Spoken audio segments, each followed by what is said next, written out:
Olá! Hoje no Mundo Político, o perfil e os rumos da extrema-direita no Brasil. O que define os grupos que obstruem estradas, cercam quartéis, não reconhecem a derrota de Jair Bolsonaro e pedem intervenção militar. No que acreditam as pessoas que misturam demonstrações patrióticas e religiosas com ódio, ameaças e violência contra outros brasileiros, autoridades e instituições. Eu vou conversar com o cientista social Jonas Medeiros. Ele é pesquisador do SEBRAP, o Centro Brasileiro de Análise e Planejamento. Jonas, muito obrigada por atender o Mundo Político, a TV Assembleia. Eu que agradeço o convite, é um prazer. Jonas, como é que você lê essas manifestações que têm ocorrido desde o fim das eleições, né, da eleição presidencial em particular, em diversas cidades e também nas estradas?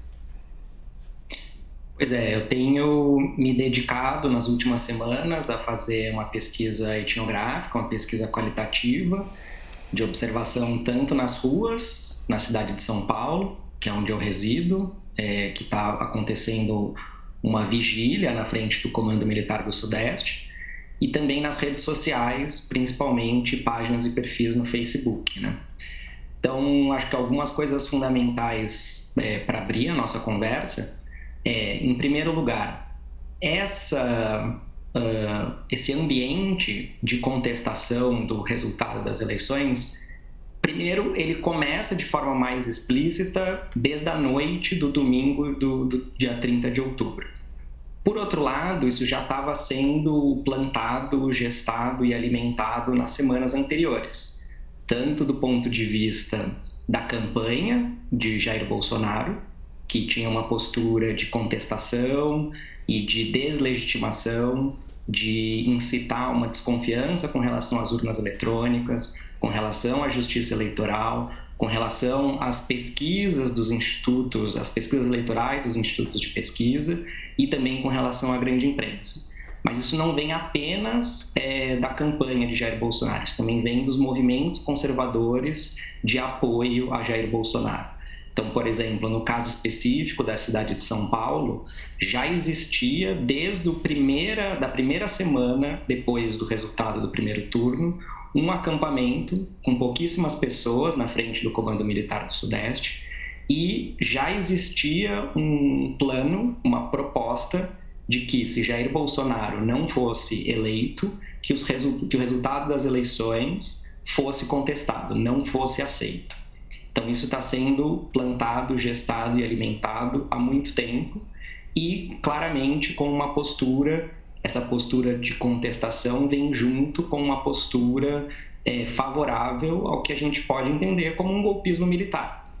Então, por mais que os termos, as palavras, os conceitos tenham variado, em termos de intervenção militar, intervenção federal, o uso do artigo 142 da Constituição, todas essas nuances, na verdade, escondem uma base comum, que é uma expectativa de um golpe militar.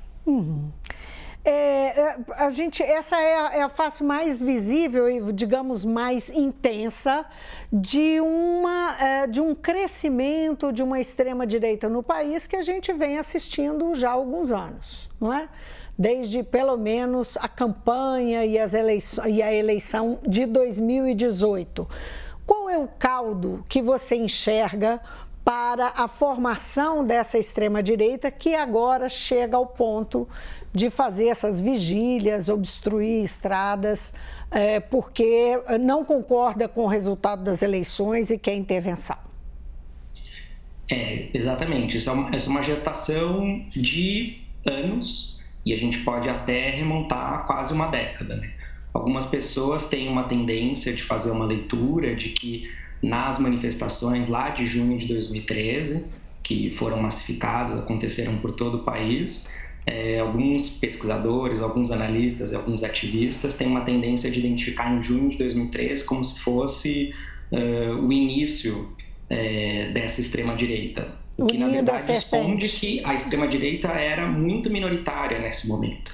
Mas ela também estava presente na campanha pelo impeachment da Dilma em 2015 e 2016 e também estava presente em todos os protestos do campo bolsonarista a partir de 2019.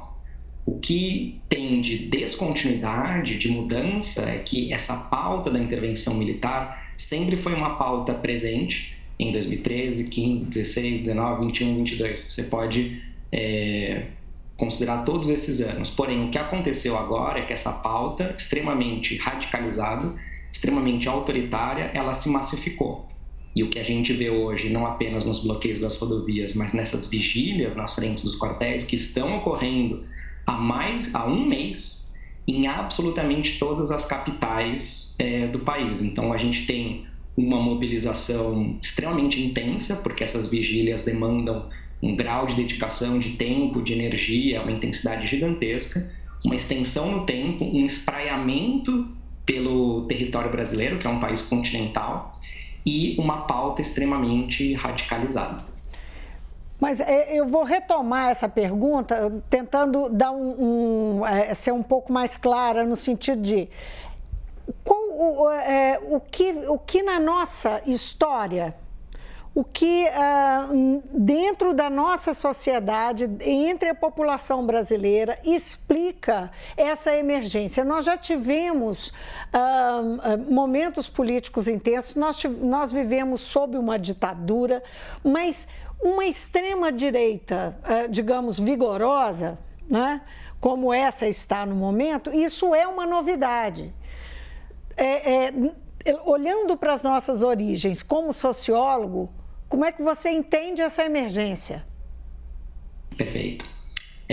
Todo o meu esforço intelectual nas últimas semanas tem sido um pouco romper com essa visão que acaba, de certa forma, estigmatizando esses manifestantes como loucos, como irracionais, como risíveis, como patológicos.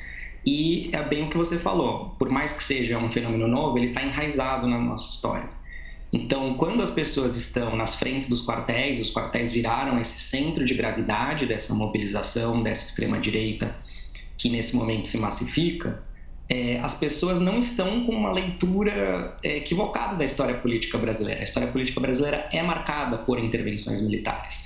Se a gente for pensar, a proclamação da República foi um golpe militar. Se a gente for pensar o início, a radicalização e o fim do governo Vargas também foram intervenções militares e, obviamente, a grande referência do golpe militar de 64.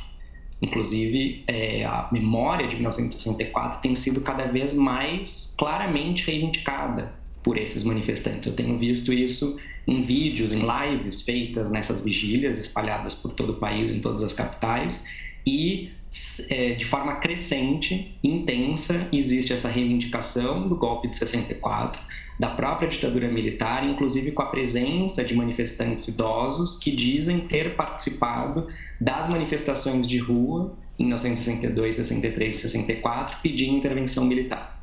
Então, de uma certa forma, quando as pessoas estão querendo contestar o resultado das eleições e a solução política para elas é um clamor voltado para as Forças Armadas, isso não é irracional, isso não é louco, no sentido de que no Brasil regimes autoritários foram implementados a partir da ação das Forças Armadas. É um tipo de visão de mundo que emerge mesmo, que estava lá, mas emerge e que ganha voz. Você diria Exatamente. Isso? E que muitos analistas, né, e historiadores têm uma concepção de que a direita brasileira, no pós-redemocratização, era uma direita envergonhada, no sentido de que ela tinha vergonha de se assumir enquanto direita, justamente por causa do peso da memória do aspecto repressivo e autoritário da ditadura militar. Conforme os anos 2010, a década passada, vai avançando, essa direita ela vai perdendo a vergonha de se assumir enquanto direita e não toda ela, uma parte dessa direita tem uma concepção democrática, porém, outra parte tem uma concepção que é autoritária. Então, as pessoas também dessa direita, dessa extrema-direita, também perderam a vergonha de fazer essa reivindicação da ditadura militar enquanto um regime político que seria benéfico para o Brasil. Acho que um segundo aspecto com relação à identidade coletiva, isso tem a ver com a nossa história cultural e religiosa recente é a centralidade de uma determinada vertente do cristianismo nessas mobilizações, né? As pessoas, elas não estão apenas, o que dá para observar de forma muito clara, tanto quando eu vou nas ruas, como também nas redes, né, por meio desses vídeos, dessas lives que são feitas nas vigílias dos quartéis, é que quando as pessoas estão clamando por uma intervenção, não é apenas uma intervenção puramente militar, ela é metade militar, porém a outra metade é que é uma intervenção divina. As pessoas têm uma postura de uma oração, de cânticos, então essa expectativa de que as Forças Armadas ajam é também uma expectativa quase messiânica de que Deus e, portanto, essas orações cristãs possibilitem não apenas essa intervenção militar, mas também a instauração de um regime político que vá fazer uma limpeza, uma faxina no Brasil. E aí o terceiro elemento, militarismo, cristianismo, e o terceiro elemento muito central é o anticomunismo, sendo que anticomunismo é um... Sim. Você diria que essas três vertentes aí, elas têm em comum uma noção de maniqueísta do mundo, uma visão maniqueísta do mundo, do bem, da luta do bem contra o mal, o cidadão do bem, nesse caso, sou eu, né, assume a posição de que eu sou o cidadão do bem e o outro representa o mal. Tem embutida aí eles têm uma convergência nesse sentido? Completamente. Isso a gente já tinha visto na campanha eleitoral, né? A primeira-dama Michele Bolsonaro fez algumas falas nesse sentido, em termos de que a campanha eleitoral não era uma mera campanha eleitoral, não era uma mera disputa, mas sim uma batalha espiritual, uma guerra espiritual entre o bem e o mal. O que eu acho que tem de diferente com relação, acho que é também importante a gente perceber as continuidades, mas também as descontinuidades, é que no momento que a campanha eleitoral termina, no momento que Jair Bolsonaro perde o segundo turno das eleições, começa a surgir um discurso nessas vigílias, nos posts, que eu percebi tanto ao vivo, quanto também nesses vídeos sobre as vigílias, é uma noção bastante preocupante de guerra santa. Então, essa batalha espiritual entre bem e mal também acaba se convertendo num dever do cristão, do cidadão de bem, de impedir a implementação do comunismo no Brasil. Então, a leitura de que a vitória de Lula não é apenas uma questão de uma suposta fraude, que não há provas sobre isso, mas as pessoas acreditam piamente que houve uma fraude. Existe também uma leitura que também apaga, de certa forma, Lula já foi presidente de 2003 a 2010 e o comunismo não foi implementado, né? O governo Lula em nenhum momento foi um governo comunista, um governo de extrema esquerda, foi um governo de centro-esquerda com composição, inclusive com partidos de centro-direita, inclusive partidos que migraram para a base de apoio de Jair Bolsonaro, como, por exemplo, o PL, por exemplo, o PP, por exemplo, republicanos, né? Agora, então, Sim, pois não, sim. Pode concluir.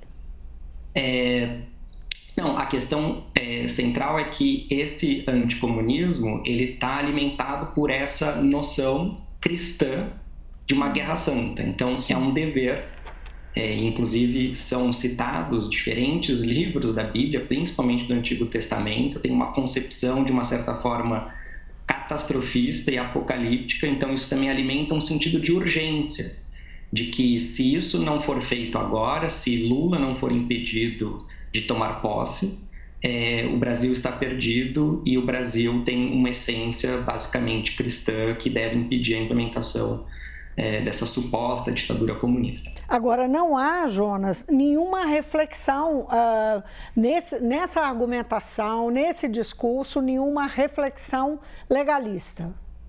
Por quê? Por que ela é relegada, não é? Aquela mesma pessoa que, certamente, a maioria são pessoas comuns que têm uma vida né, dentro dos limites, das balizas legais, né, do dia a dia, estão desafiando a lei. Sim, é uma relação bastante paradoxal, porque eu não diria que o discurso legalista inexiste ou que seja tão aberto uma postura de confronto ou de conflito com a legalidade. Tem, inclusive, uma reivindicação paradoxal da liberdade de manifestação, certo? A liberdade de manifestação é um pilar de qualquer regime democrático.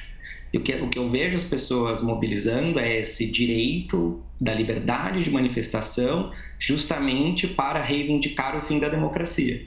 Porque, inclusive, nos poucos momentos que tem uma explicitação de como seria organizado esse governo pós-intervenção militar, fica muito claro como essa concepção belicista, que tem, como eu falei anteriormente, uma raiz cristã ou uma raiz em uma determinada vertente do cristianismo, também tem esse aspecto de assumir que pós-intervenção militar vem uma ditadura militar, vem um regime autoritário que vai, inclusive, criminalizar as pessoas contra as quais os bolsonaristas, os patriotas, como agora eles estão se chamando, que eles discordam. Então, no momento que você, de um lado, reivindica a liberdade de manifestação apenas para si e, por outro lado, busca a criminalização de posições divergentes, para mim isso cria um paradoxo, porque você está querendo, na verdade, usar a democracia para abolir a democracia.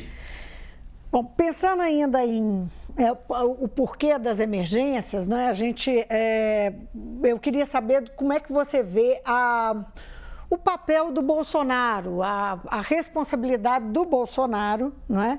Que sempre tratou adversários, isso historicamente, não é? Desde sempre, dentro do Congresso, como deputado e depois em campanha de forma muito aberta, e ao longo dos anos dele como presidente, ele sempre tratou adversários como inimigos, não é? E ele também manteve sempre o hábito de ser o sujeito antissistema, não é? É aquele que ataca as instituições, critica as instituições e se diz vítima das instituições. Como esse discurso permanente dele ao longo desses anos influiu no comportamento, na formação e no crescimento desses grupos? Perfeito. Acho que, então, a primeira parte da resposta é sim, existe uma responsabilidade tremenda. As falas de Jair Bolsonaro vêm nesse sentido de transformar adversários em inimigos em termos de falta de adesão, inclusive, ao regime democrático, né? A carreira inteira dele, enquanto deputado federal, foi no sentido de reivindicação da memória da ditadura militar. A gente tem entrevistas que Bolsonaro deu lá nos anos 90, que ele falava que a ditadura militar matou poucas pessoas, que deveria ter matado mais gente. Então, ele faz, inclusive, uma defesa de extrema-direita de que a ditadura não foi suficientemente ditatorial. Por outro lado, estando no poder, Jair Bolsonaro também tem a responsabilidade de criação e de fomento de todo esse clima de desconfiança, né? As pessoas, os eleitores mais fiéis de Jair Bolsonaro passaram meses e anos ouvindo o discurso de que as urnas eletrônicas não eram confiáveis, sendo que absolutamente todos os institutos de pesquisa mostravam que o cenário mais provável era que Lula ganhasse. Nenhum instituto confiável mostrou Bolsonaro na frente no segundo turno. Então, esse era o cenário mais provável. Porém, por outro lado, era extremamente previsível que essa campanha de contestação iria acontecer. Isso estava sendo plantado, a gente pode chamar ou de uma realidade alternativa, ou de uma contra-realidade, ou de uma contra-narrativa, de que se Bolsonaro não ganhasse, o resultado teria sido necessariamente fraudado. Isso está sendo plantado há meses, se não no mínimo um ano, desde 7 de setembro de 2021. Então, isso era absolutamente previsível. Por outro lado, eu acho interessante a gente perceber que, sim, Bolsonaro tem essa responsabilidade. Porém, por outro, a gente tem essa situação de que, nesse último mês, Bolsonaro falou apenas 2 vezes. Ele foi extremamente lacônico. A gente fica um pouco sem saber qual é o posicionamento dele com relação a essas manifestações. Então, a gente tem uma situação de que, do ponto de vista dos manifestantes que estão na frente das vigílias, nos quartéis, etc., o silêncio de Bolsonaro, ele é tanto lido como algo que está alimentando essa mobilização, justamente porque existe uma enorme inspiração dessa campanha de contestação do resultado das eleições, da campanha que aconteceu lá nos Estados Unidos em 2021, quando manifestantes trumpistas invadiram o Congresso americano, né, o Capitólio, e existe um aprendizado de que, conforme Trump, quando ele era presidente, alimentou essas mobilizações, isso significou uma possibilidade do sistema político, do Congresso e do Judiciário de criminalizarem essa atuação do Trump, né? Isso é um processo judicial que está atualmente acontecendo. Então, tem uma leitura do ponto de vista dos manifestantes de que o silêncio de Bolsonaro é um aprendizado do Capitólio. Então, Bolsonaro não pode falar. E o silêncio é interpretado livremente pelas pessoas como um apoio. Não importa se Bolsonaro fale ou fique calado, isso é uma prova de que ele está do lado das pessoas. Então, de uma certa forma, eu acho que ter passado tantas semanas, meses e anos alimentando essa contra-realidade, essa realidade alternativa da fraude, de uma certa forma, essa mobilização se autonomizou com relação a Bolsonaro. Inclusive, quando as pessoas estão dizendo que elas não se auto-identificam como bolsonaristas, elas auto-se-identificam atualmente como patriotas. Isso significa que essa pauta radicalizada, autoritária, a favor da intervenção militar, que na verdade é uma senha para golpe militar e para a ditadura militar, prescinde de Bolsonaro. Não necessariamente o resultado desejado por esses manifestantes envolve Bolsonaro, o que é extremamente preocupante no sentido de que onde vai dar essa energia que se autonomizou da liderança de Bolsonaro a partir do momento que eventualmente essa intervenção militar não vier. Essa esperança quase messiânica de que as Forças Armadas intervenham, que as Forças Armadas ajam, se essa ação, se essa intervenção não vem, o que vai acontecer com essa energia radicalizada e autoritária? Quando você fala em contra-realidade, não é? Essa realidade paralela, você falou também que os manifestantes, enfim, esses grupos extremistas usam o discurso pela liberdade de expressão contra a democracia, para acabar com a democracia.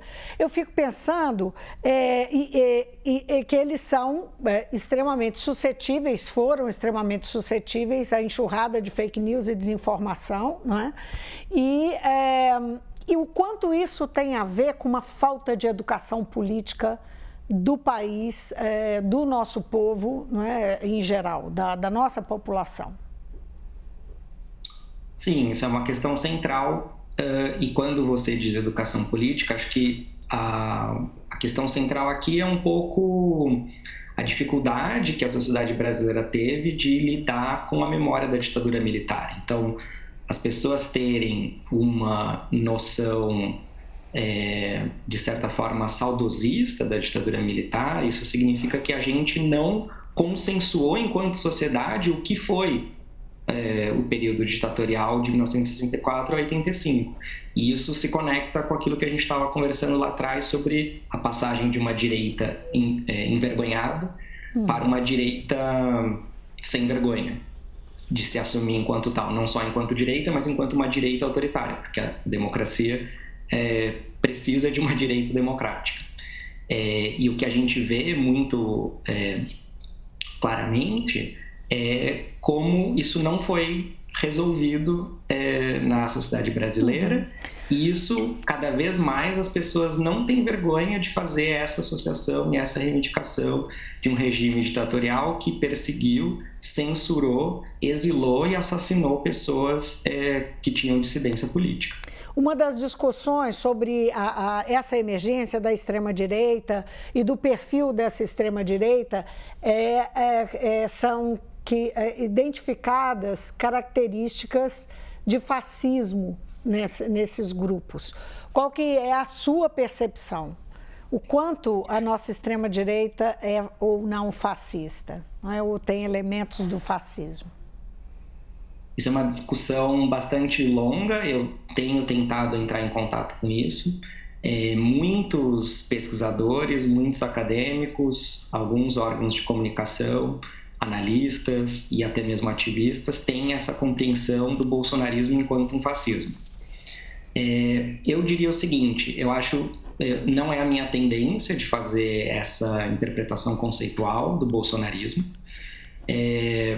e a situação que a gente está vivendo agora, acho que explicita um pouco a complexidade da situação, porque eu não vejo essas vigílias nos quartéis, elas foram fundamentais um pouco para fazer essa reversão das emoções, né? As pessoas, logo depois do resultado das eleições, elas estavam muito tristes, deprimidas, melancólicas, envergonhadas com o Brasil, e muito rapidamente essa campanha de contestação foi se consolidando porque as vigílias foram esse centro de gravidade. As pessoas foram em direção aos quartéis com essa esperança quase messiânica de que as Forças Armadas pudessem fazer a intervenção militar e salvar o Brasil do comunismo, usando os termos deles, né?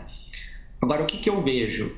Essa tendência das pessoas se concentrarem em frente às vigílias nos quartéis, conforme a gente já conversou antes, isso faz parte da nossa história política. Isso é uma leitura que não é completamente equivocada de que as Forças Armadas realizaram intervenções autoritárias, ditatoriais na nossa história política.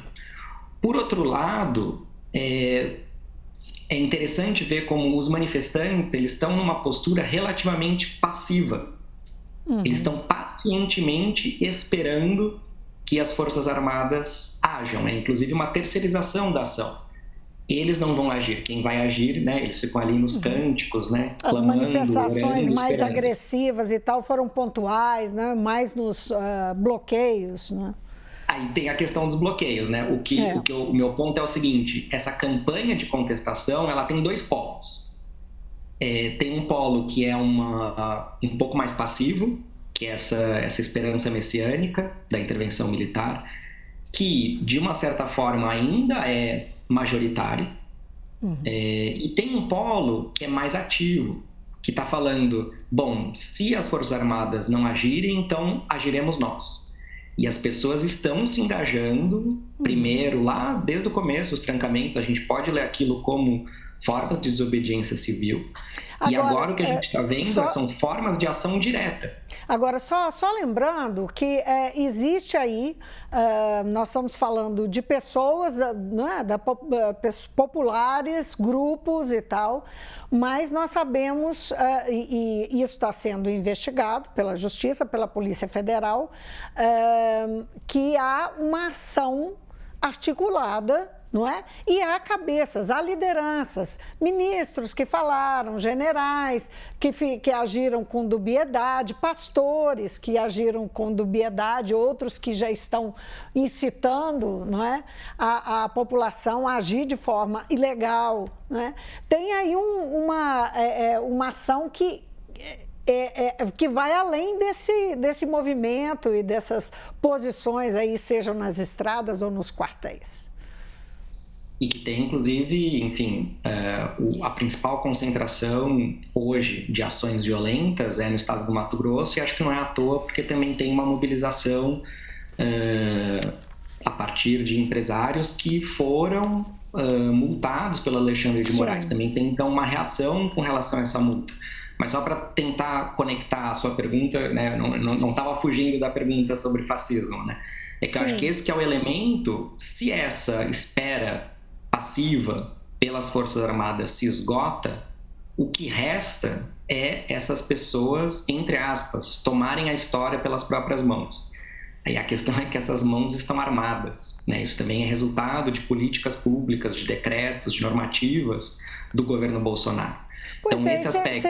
Agora, aproveitando que você mencionou isso, você vê esses casos recentes, aquele garoto, aquele adolescente que saiu matando e que tinha cultuava símbolos neonazistas ou nazistas. Depois uma escola em Contagem, aqui na região metropolitana de Belo Horizonte, que foi depredada também com símbolos nazistas. Nordestinos sendo perseguidos em Santa Catarina de forma sistemática, não é? Depois da eleição. Você faz conexão com isso? Isso pode ser aí uma expressão inicial dessa preocupação que você manifesta? Sim, e inclusive isso acho que é um dos elementos da definição de fascismo enquanto culto à violência, né? E acho que a questão que talvez seja interessante de conectar é que existem dados, existem levantamentos feitos por organizações de direitos humanos e também por pesquisadoras que estudam comunidades neonazistas no Brasil há muitos anos, e o consenso entre esses pesquisadores é que o neonazismo cresceu nesses 4 anos de governo Bolsonaro. Então, que existe um ambiente que permite o crescimento e o florescimento dessa extrema-direita, e dentro dessa extrema-direita, desse ecossistema de ideias, de práticas, de ações, de visão de mundo da extrema-direita, o neonazismo está incluído. O que eu acho é que o fenômeno do bolsonarismo ele é um pouco mais amplo, mas isso não significa dizer que essa amplitude descarta os elementos autoritários, né? Esses elementos autoritários, radicais, extremistas, eles são intrínsecos ao fenômeno do bolsonarismo. Uhum. E aí a questão das armas proliferando, não é? O número grande de armas nos últimos anos, né? O crescimento foi extraordinário, vem ao encontro, não é? desse caldo aí. Só para a gente terminar, que recursos tem o Estado e a sociedade para se contrapor a esse radicalismo que, enfim, alimenta a violência e age enfim, invocando ações ilegais? Sim. Na ilegalidade. Eu acho que, bom, o primeiro recurso é a questão da repressão. Então, né? Acho que existem crimes sendo cometidos, tanto num sentido de defesa da abolição do regime democrático, mas também tem ataques que a própria Polícia Rodoviária Federal está classificando como atentados terroristas, né? Porém, por outro lado, eu acho que esse aspecto puramente repressivo, punitivo, não vai resolver a questão, porque essa pauta da intervenção militar e toda essa mobilização de extrema-direita, ela não vai sumir da noite para o dia e não tem como simplesmente colocar todas as pessoas dentro da prisão. Então, a gente também tem que procurar certas pontes e pacificações, e isso precisa ser feito de cima a baixo. Tem uma questão central que é como as Forças Armadas, eu ia falar o Exército, mas não é apenas o Exército, como as Forças Armadas estão se posicionando, as Forças Armadas também estão se posicionando de uma forma bastante ambivalente. Isso, inclusive, tem, de certa forma, dificultado a ação repressiva do Estado, porque como que o Estado pode agir?